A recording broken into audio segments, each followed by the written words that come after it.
ሰላምታችን ባላችሁበት ሁሉ ድረስ የተወደዳችሁና የተከበራችሁ ተከታታዮቻችን ዛሬ ሁለት እጅግ ወሳኝ የሚባሉትን መረጃዎች አሰባስበን ወደ እናንተ መጥተናል። እናንተም አዲስ መረጃዎችን እንደተለቀቀ ወዲያውኑ እንዲደርሳችሁ ደውል ምልክቱን እየተጫናችሁ እዚህ ዩቲዩብ ቻናል አዲስ ሆናችሁም ሰብስክራይብ እንድታደርጉ እየተማጸንን እነሆ አባይ ነጥቦችን እናሰማችኋለን።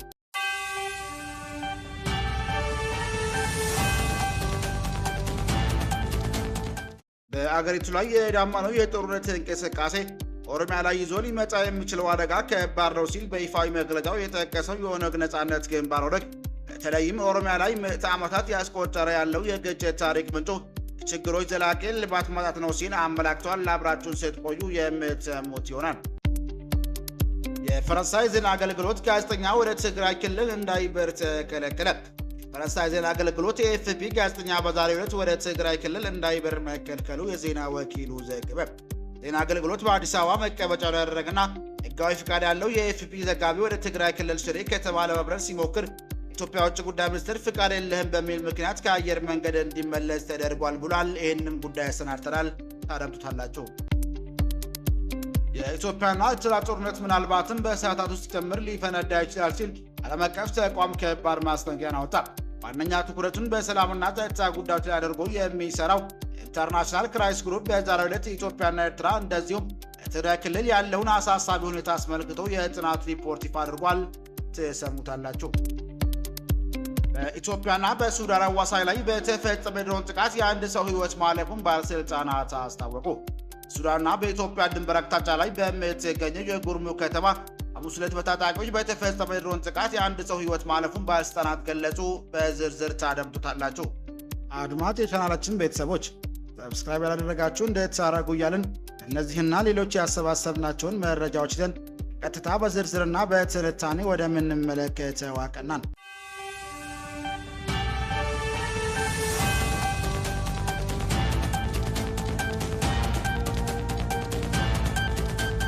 በአገሪቱ ላይ የዳመነው የጦርነት እንቅስቃሴ ኦሮሚያ ላይ ይዞ ሊመጣ የሚችለው አደጋ ከባድ ነው ሲል በይፋዊ መግለጫው የጠቀሰው የኦነግ ነጻነት ግንባር ኦነግ በተለይም ኦሮሚያ ላይ ምዕተ ዓመታት ያስቆጠረ ያለው የግጭት ታሪክ የችግሮች ዘላቂ እልባት ማጣት ነው ሲል አመላክቷል። መግለጫው ጭብጥ ላይ ተጨማሪ አስተያየቶችን ለጣቢያችን የሰጡት የፓርቲው የህዝብ ግንኙነት ኃላፊ አቶ ለሚ ገመቹ እንደ ፖለቲካ ድርጅቱ ያሰጋን የጦርነቱ ድባብ ዜጎችን ለአላስፈላጊ ጉስቅልና የሚዳርግ በመሆኑ ነው ብለዋል። ጦርነቱ በጣም አሳሳቢ የሆነው አውዳሚና የነበረን እንዳልነበር የሚያደርግ ዝግጅቶችን በመታየታቸው ነው ያሉት የፓርቲው ቃል አቀባይ የጦርነቱ ስጋት ካልተገታ ህዝቡን በማደየት በርካታ ውስብስብ ችግሮችን ሊያስከትል እንደሚችል በአስተያየታቸውም ገልጸዋል። ፓርቲው በመግለጫው ለዓመታት በአገሪቱ ታሪክ ያላባራ ግጭት ጦርነታውንም በኦሮሚያና ሀብት የመቀራመጥ ፍላጎት በማሳደር እየተከናወነ ነው በማለት 1983ቱ ቻርተር ኦነግ ከሽግግር መንግስት በግፊት ወጥቶ ኦሮሚያ የግጭት አውዳሚ ሆኖ ነበር በማለት ጉዳዩን አስታስሮ አንስቷል። ያለፉት 8 ዓመታትም በታጠቁ አካላት በተከፈቱ ግጭቶች የኦሮሚያ አስተዳደራዊ ወሰኖች ተጥሰው በርካታ ዜጎች ከሀብት ቀያቸው መፈናቀላቸውን መግለጫው የጠቀሰው ኦነግ በተፈጠረው ግጭት ሰላማዊ ዜጎችን መጥቃታቸው ዝርዝር አንስቷል። በዚህም ሀሳብ ላይ ተጨማሪ ማብራሪያቸውን ያከሉት አቶ ለሚ አብሶ በጎርጎሳውያኑ 2001 በነበረው ሰሜን ወደ ማዕከላዊ የአገሪቱ ክፍሎች ጦርነቱ በሚገፉበት ወቅት ጦርነቱ የኦሮሚያ አስተዳደራዊ ወሰን ጥሶ በመግባት ህዝባችን እንዳይፈናቀል ተቃውመናል በማለት ያም ሆኖ በተለያዩ ጊዜያት በተነሱ ግጭቶች ዳፋዎች በተለይም በኦሮሚያና በአማራ ክልሎች አዋሳኝ አካባቢ ዜጎች ከሀብት ቀያቸው መፈናቀላቸውንም ገልጿል። ከዚህ ሀሳብ ጋር ተያያዥነት ባለው ከሰሞኑ አዳማ ውስጥ ተቀምጦ በነበረው ኦሮሚያ ክልል ምክር ቤት ጨፌ ኦሮሚያ በክልሉ አዋሳኝ አካባቢዎች በተፈጠሩ አለመረጋጋቶች በርካታ ዜጎች ከሀብት ቀያቸው ተፈናቅለው ከአካባቢው መሰደዳቸውም ተነስቶ ነበር። ወቅቱም በጨፌው የመንግስት ተጠሪ አቶ ከፍያለው ተፈራ በሰጡት ምላሽ ይህንንም ብለዋል። ይህ ችግር በተባለው መጠን ባይሆንም እዚህም እዛም ምልክቶች አሳይተዋል በማለት ችግሩን መኖርም አራግቷል። የሚመለከታቸው አካላት ጋር ለመወያየት በተደረገ ጥረት የተፈቱ ችግሮች መኖራቸውንም ጠቁሟል። ይህ ችግሮችን ለመፍታት የህግ የበላይነት የማስከበር ጠንከር ያለ እርምጃ ተወስዷል ያሉት ባለስልጣኑ በምስራቅ ወለጋ ጽንፈኛ ባሉት የፋኖ ታጣቂዎች ላይ የተወሰደ እርምጃ ችግሩን ማቃለል መቻሉን ጠቅሰው ይህም ተጠናክሮ እንደሚቀጥልም ተናግሯል።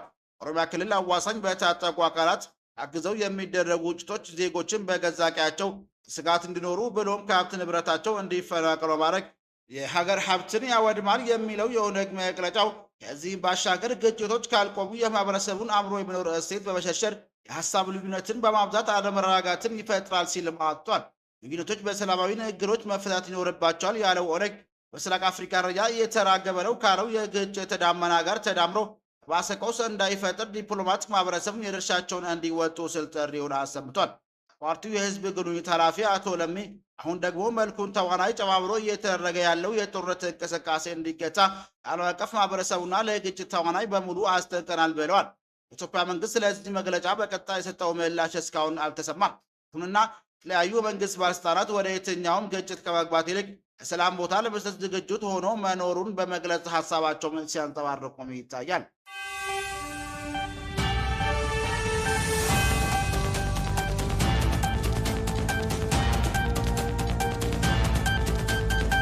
የኢትዮጵያና ኤርትራ ጦርነት ምናልባት በሰዓታት ውስጥ ጭምር ሊፈነዳ ይችላል ሲል ዓለም አቀፍ ተቋም ከባድ ማስጠንቀቂያን አወጣ።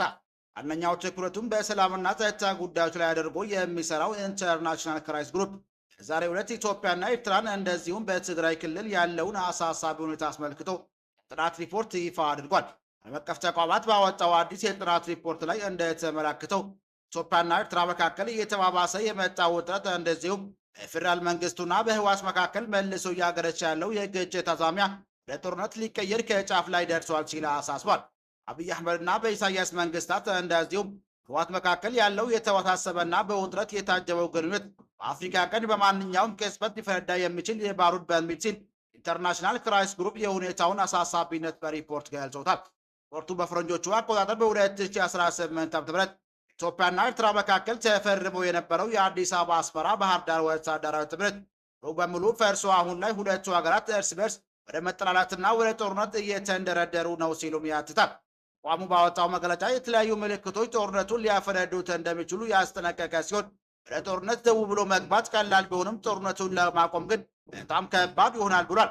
ከአፍሪካ የፕሮግራም ዳይሬክተር የሆኑት ሙሪታ ሙቲጋ ኢትዮጵያ ኤርትራንና ትግራይ ክልልን የሚያዳፍን አዲስ ጦርነት መቋቋም የማይቻል ዋጋ ያለው ነው ብላለች።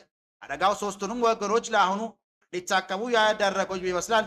ሆኖም እንዳይገረች ከዚህ በላይ መደረግ አለበትም ብሏል።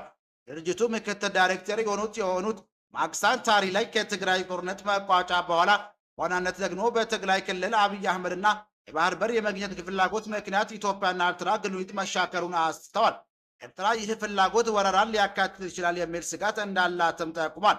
ምክትል ዳይሬክተሩ አዲስ አበባ ህወሓት ከኤርትራ ጋር ስውር ትብብር መስራቷን ስትል እንደምትከስም ተናግረዋል።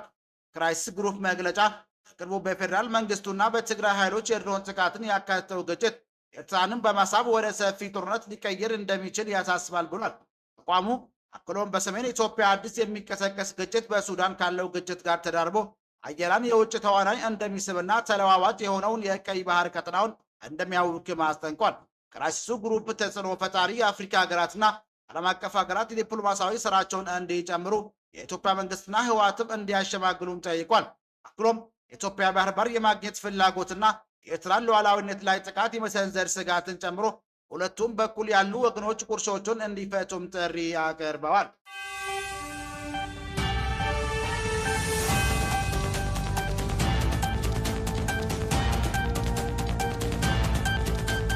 የፈረንሳይ የዜና አገልግሎት ጋዜጠኛ ወደ ትግራይ ክልል እንዳይበር ተከለከለ። ፈረንሳይ የዜና አገልግሎት ኤኤፍፒ ጋዜጠኛ በዛሬው ዕለት ወደ ትግራይ ክልል እንዳይበር መከልከሉ የዜና ወኪሉ ዘገበ። የዜና አገልግሎት በአዲስ አበባ መቀመጫውን ያደረገና ህጋዊ ፍቃድ ያለው የኤኤፍፒ ዘጋቢ ወደ ትግራይ ክልል ሽሬ የተባለ መብረር ሲሞክር ከኢትዮጵያ ውጭ ጉዳይ ሚኒስቴር ፍቃድ የለህም በሚል ምክንያት አየር መንገድ እንዲመለስ ተደርጓል ብሏል። አክሎም የአዲስ አበባ አውሮፕላን ማረፊያ የደህንነት ሰራተኛ ምንም አይነት ማስረጃ ሳይቀርቡ ዛሬ ወይም ትናንት ስራ ላይ የዋለ አዲስ መመሪያ ነው ማለቱን ገልጿል። የፈረንሳይ የዜና አገልግሎት ኢትዮጵያ ታዋቂ ድምፆችን በማፈን መብት ተሟጋቾች ዘንድ በተደጋጋሚ የምትወቀስ መሆኑን በመግለጽ ባለፉት ጥቂት ወራትን በርካታ ጋዜጠኞችን ለእስር ተዳርጓል አሊያም የስራ ፍቃዳቸው እንዲሰረዝ ተደርጓል ብሏል። ባለፉት ሳምንት የኢትዮጵያ ለሱዳን ፈጥኖ ደራሽ ኃይሎች ገብታለች ሲል ሮይተርስ ዘገባ ማውጣቱን ተከትሎ ሶስት የድርጅት ጋዜጠኞች የስራ ፍቃድ አለመታደሱ ይታወሳል ብሏል ዘገባው። የድንበር የለሽ ጋዜጠኞች ድንበር አርኤስፊ ባወጣው መግለጫ የኤፍቢ ጋዜጠኛ ከጉዞዎች መታደጉ ህጋዊ እውቅና ባለው ጋዜጠኛ ላይ የተፈጸመ መረጃ የማግኘት መብት ጥሰት መሆኑን ገልጿል። ድርጅቱ ይህን ድርጊት በኢትዮጵያ ላይ ዓለም አቀፍ መገናኛ ብዙሃን ላይ የሚጣለው ገደብ የተባባሰ ስለመፍታቱ ሌላኛው ማሳያ ነው ብሏል። ድንበር የለሽ የጋዜጠኞች ድጋፍ ይፋ ባደረገው ዓመታዊ የፕሬስ ነጻነት መረጃ ጠቋሚ ሪፖርት ኢትዮጵያ ከ180 ሀገራት መካከል 145ኛ ደረጃ ላይ ያስቀመጣ ሲሆን በአሁኑ ወቅት 5 ጋዜጠኞችን በእስር ላይ እንደሚገኙም ገልጿል። የኤፍፒ ዘጋቢ ወደ ትግራይ ክልል እንዳይበር የተከለከለው ክልሉና በፌዴራሉ መንግስት መካከል ውጥረት ለወራት እየተባባሰ ባለበት ወቅት ነው። በቅርቡ ለጀርመን ዜና ወኪል ዶይቼ ቬለ የሚሰሩ 2 የሀገር ውስጥ ጋዜጠኞች የስራ ፍቃዳቸው በዘላቂነት መታገዱ የሚታወስ ሲሆን ቢቢሲ ዘጋቢዎች የስራ ፍቃዳቸው ሳይታደስ መቅረቱ የኢትዮጵያ ሚዲያ ምህባር ይበልጥ አሳሳቢ አድርገውታልም ተብሏል። ክቡራን አድማጮቻችን ለዛሬ ያዘጋጀንላችሁ መረጃዎች ይህን ይመስል ነበር። ሰብስክራይብ ማድረግ፣ ደውል ምልክቱን መንካት እንዳይጠፋችሁ እያልን ሌላ ዜና እስክንገናኝ ድረስ መልካም ቀን